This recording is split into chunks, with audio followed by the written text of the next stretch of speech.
जय जय राम कृष्ण हरे राम राम जय जय राम कृष्ण हरे जय जय जय जय. एकांतात गेलं पाहिजे तर स्वच्छ ओळख होते. पण एकांताचा जसा फायदा आहे तसा एकांताचा तोटा पण आहे. फार छान ऐकताय तर तुम्ही एकाग्रतेने ऐकताय. एकांताने कदाचित तुम्हाला स्वच्छ ओळख होईल, कदाचित चिंतन घडेल, पण एकांताचा एक तोटा पण आहे. एकांतामध्ये चिंतन होत आहे सत्य आहे, इकडे लक्ष द्या. पण एकांतात जर साधू संत गेले तर त्यांना विचार स्फुरतात, आणि एकांतात सामान्य माणूस गेला तर त्याचे विकार जागृत होतात. हा एकांताचा तोटा आहे. काम क्रोधादी विकार हे एकांतातच हल्ला करतात. पण तुकाराम महाराज त्याच्या पुढची कडी केली. गंगा स्नाने, गंगेचं स्नान घडावं, इकडे लक्ष द्या.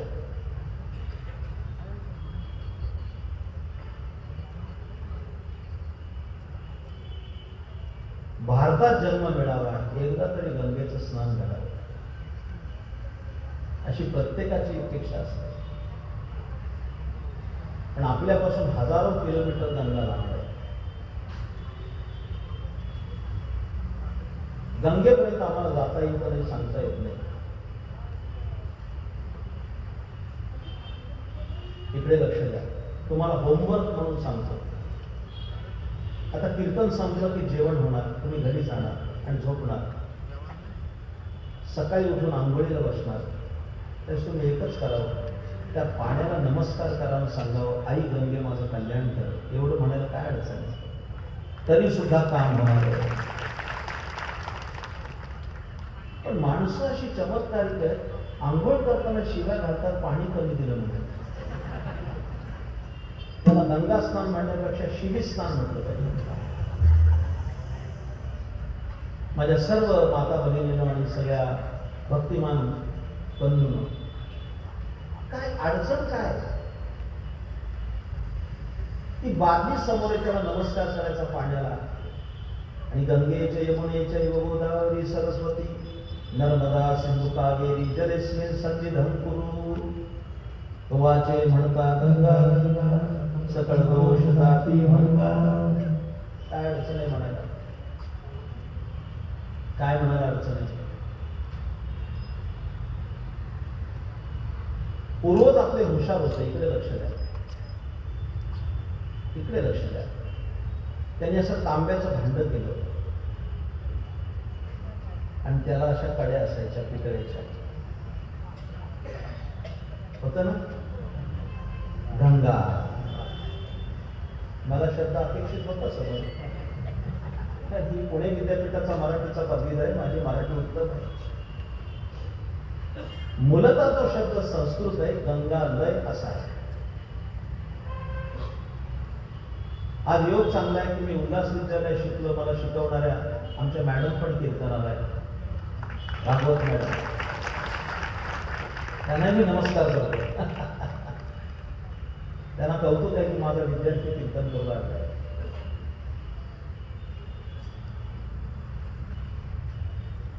गंगालय किती चांगला. काय होत, मी का विस्तृत सांगतोय, त्यावेळी माणसं आंघोळीला गेली की सहज म्हणायची गंगालयात पाणी वितरलं पाहिजे, सहज गंगेचं स्मरण होतं. पण गंगालय एवढा चांगला शब्द असताना सुद्धा आपली मराठी संस्कृती अशी आहे की किती चांगलं नाव असू दे त्याचं वाटोळं करून समजा. त्या गंगालयाचं काय केलं, किती वंगाळ. चांगलं मी म्हणत नाही की गंगाळ मोडान बादली करा. मी तुम्हाला इकडे लक्ष द्या. काय झालं माहितीये का भास्करराव, गंगालयात आंघोळ करायचं, गंगेचं नाव घ्यायचं. आता लोक बादल्यात आंघोळ करून करून त्या लोकांना बांधल्या. असा दचा ध केला तरी सुद्धा काही होणार नाही. बादलीत त्या पाण्याला नमस्कार केला, पण गंगेचं स्मरण करा आणि पुढच्या वर्षी सांगा काय फायदा झाला. मला 1000% खात्री की उद्या यातले शेकडो लोक उद्या गंगा म्हणतील. हा वारकरी कीर्तनाचा परिणाम आहे. उद्या म्हणणार लोक बादली बघितली की त्यांना रात्रीचं कीर्तन आठवत. नको येऊ दे श्लोक, गंगा म्हणायला काय अडचण आहे. नुसतं गंगेचं स्मरण सुद्धा आम्हाला पापाचा नाश करणारच नाही. पण एकांतवासी गंगा स्नाने, त्याच्यानंतरचा विषय आहे तो फार महत्वाचा आहे माझ्या प्रिय श्रोत्यानो. कदाचित त्याच्यावर मला एक स्वतंत्र कीर्तन करावं लागेल. हे असे अभंग 120 मिनिटात संपत नाही. त्याला असा अभंग घेतला की सलग 7 दिवस सांगत बसलं पाहिजे, तर कदाचित त्याचा विचार होऊ शकतो. घरात दुःख काय येतं याची बीज त्या तिसऱ्या चरणात आहे. इकडे लक्ष द्या. कुणाला दुःख व्हावं वाटतं? मजला आधी दुःख व्हावे ऐसे कोणी ना भावे जीवे नाथ बाबा लिहितात. कुणाला दुःख पाहिजे? प्रत्येकाला सुखाची अपेक्षा आहे. पण दुःख आल्यापासून राहत नाही आणि सुख हुलकावणी दिल्याशिवाय राहत नाही. इकडे लक्ष द्या. माझ्या सर्व माता भगिनी आणि प्रिय बंधूंनो, लिहून ठेवा. फार महत्वाचं सांगतोय.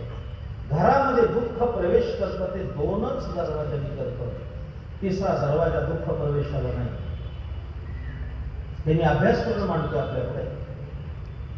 घरामध्ये दुःख येतं त्याला पहिलं कारण आहे त्या घरात निर्माण झालेले पितृदोष. हे कारण आहे. घरामध्ये पितृदोष असतील तर दुःख येणार. तो स्वतंत्र मुद्दा एखाद्या दिवशी कधीतरी सांगेल. आपले वाडवडील आपले पितर हे संतुष्ट असावे लागतात तेव्हा त्या कुलाची अभिवृद्धी होते. पण त्याकरता भारतीय संस्कृतीनं शास्त्र व्यवस्था सांगितली. तो आजचा माझा प्रतिपाद्य विषय नाही. पण घरामध्ये दुःख येतं त्याला पहिलं कारण आहे की त्या घरात निर्माण झालेले पितृदोष आणि दुसरं कारण आहे त्या घरात झालेला कुलधर्माचा दोष.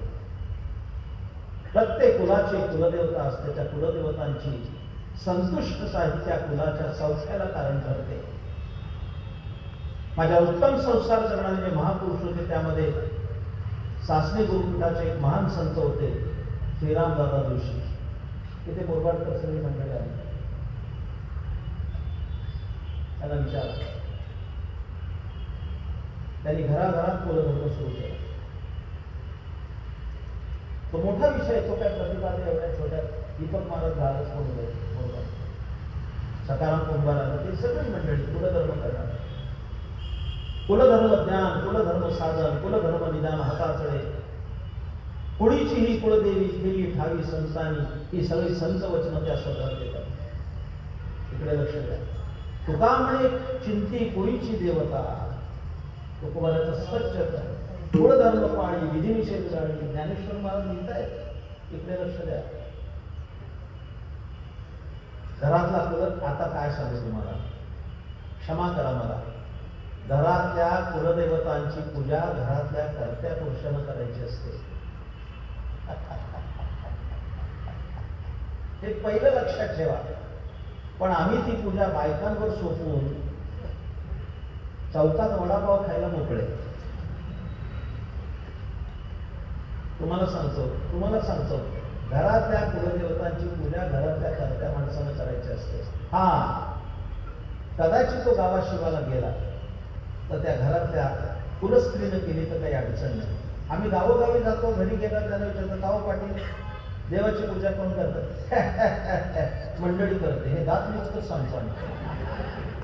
त्या घरातल्या कुलदेवतांची पूजा घरातल्या कर्त्या पुरुषांना करायची असते. पण देवाचे पूजन आहे. आणि चतुर्थ चरणामध्ये असं सांगितलं प्रदक्षिणा तुळशीच्या. इकडे लक्ष द्या. त्यावर मला जास्त विचार करावा असं वाटतंय. शिंदे महाराजांनी मला निमंत्रण दिलं पण असं काही ठरलं नाही. सगळा अभंग संपला पाहिजे. कारण घड्याळ चाललंय पुढे. 8:30 वाजले जाऊन 30 मिनिटं आहेत हातात माझ्या. इकडे लक्ष द्या. माझ्याकडे लक्ष द्या.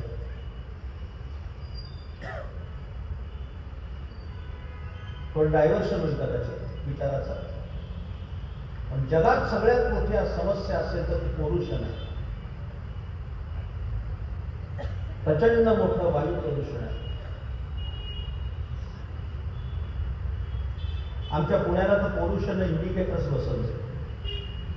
आज हवेत किती प्रदूषण आहे. सकाळ वर्तमानपत्रात एक सदर आहे 50 प्रदूषण असेल.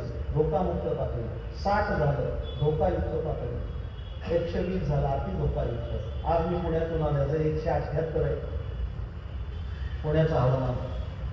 त्याला बदलापुरात नाहीये. आमच्याच वाहनातून वाहणारा कार्बन मोनॉक्साईड कदाचित आमचं आयुष्य कमी करणार आहे. कानाची रंध्र उघडी ठेवून एका घरात एक गाडी होती, आता एका सभासदाच्या 2-2 गाड्या आहेत. एवढी प्रगती झाली आणि तेवढाच धूर बाहेर पडला. मग तो MIDCचा असो, वायू प्रदूषण झालं, जल प्रदूषण झालं, ध्वनी प्रदूषण झालं. आता मी आवाज कमी करायला सांगितला. वारकरी कीर्तनातलं ध्वनी प्रदूषण ही पण समस्या आहे, मोठी समस्या आहे. आणि अशीच कर्कश कीर्तन होत राहिले तर 10 वर्षानं कीर्तन असतील पण श्रोते बहिरे असतील. त्याला किती मर्यादा ठेवल्या पाहिजे. माझा आवाज तुमच्यापर्यंत जाणं एवढंच या यंत्राचं काम आहे. खूप किंचाळणं म्हणजे कीर्तन नाही, खूप ओरडणं म्हणजे गायन नाही, आणि खूप बदलणं म्हणजे वाजवणं नाही. ते आल्हाददायक असलं पाहिजे कानाला. ध्वनी प्रदूषण तितकंच आहे, वायू प्रदूषण तितकंच आहे, जल प्रदूषण तितकंच आहे. प्रदूषणाच्या वेढ्यामध्ये मानवी जीवन इतकं ग्रस्त झालंय की आम्ही अल्पायुष्य बोलू अशी परिस्थिती आहे. इकडे लक्ष द्या. सगळ्या शहराचं ड्रेनेज आम्ही नदी सोडले. काय उल्हास नदी गटारगंगा झाली. एकही नदी शुद्ध असू नये की जाऊन नमस्कार करावा, तीर्थ घ्यावं. आज इंद्रायणीची परिस्थिती तशीच आहे, चंद्रभागेची पण तशीच आहे. काल आत्ता पंढरपूरवर मी आलो, हात लावू शकत नाही पाण्याला, इतकं घाण आहे. असतो तो स्वतंत्र विचार आहे. मला आता त्याच्यावर जास्त पोहापोह काढण्याचं कारण नाही. माझ्याकडे लक्ष द्या. याच्यावर कदाचित सोल्युशन निघेल, कदाचित भविष्यात. नमामि गंगे सारखा प्रयोग होईल आणि कदाचित नद्या शुद्ध होतील. माझ्याकडे लक्ष द्या. पण वायू प्रदूषण जे आहे प्रचंड मोठं आहे. जे जुने लोक आहेत त्या जुन्या लोकांना सांगतो, पूर्वी आमच्याकडे असं होतं, सांगितलं जायचं की रात्री झाडाखाली झोपू नये. आठवतंय का? रात्री झाडाखाली झोपू का? कारण सगळी झाडं दिवसा ऑक्सिजन सोडतात आणि रात्री कार्बन सोडतात. पण रात्री झाडाखाली झोपू नये. पण माझ्या प्रिय श्रोत्यांना माझ्याकडे लक्ष द्या. सगळी झाडं रात्री कार्बन सोडतात, पण 24 तास ऑक्सिजन सोडणारा एकच वृक्ष आहे आणि त्याचं नाव तुळशी आहे. लक्ष द्या. हे आयुर्वेदाने सिद्ध केलं. 24 तास तुळशी ऑक्सिजन सोडते. इकडे लक्ष द्या. अनेक भक्ती पंथ आहेत महाराष्ट्रात, काही तोटा नाही, कोणाचं नाव मी घेत नाही, घेण्याचं कारण पण नाही. इकडे लक्ष द्या. पण भास्करराव मी अगदी पंथाचा अभिनिवेश म्हणून सांगतो. अनेक पंथ म्हणजे वारकरी पंथ आणि पृथक पंथ यांचा तौलनिक अभ्यास केला तर शहाण्या लोकांचा पंथ कोणता असा प्रश्न आला तर फक्त वारकरी पंथाचं नाव घ्यावं लागेल. हे छातीला हात लावतात. कारण का? कारण वारकरी संप्रदायाने आपला उपास्य वृक्ष तुळशी मानला. वारकऱ्याचा उपास्य वृक्ष अमृत एकादशी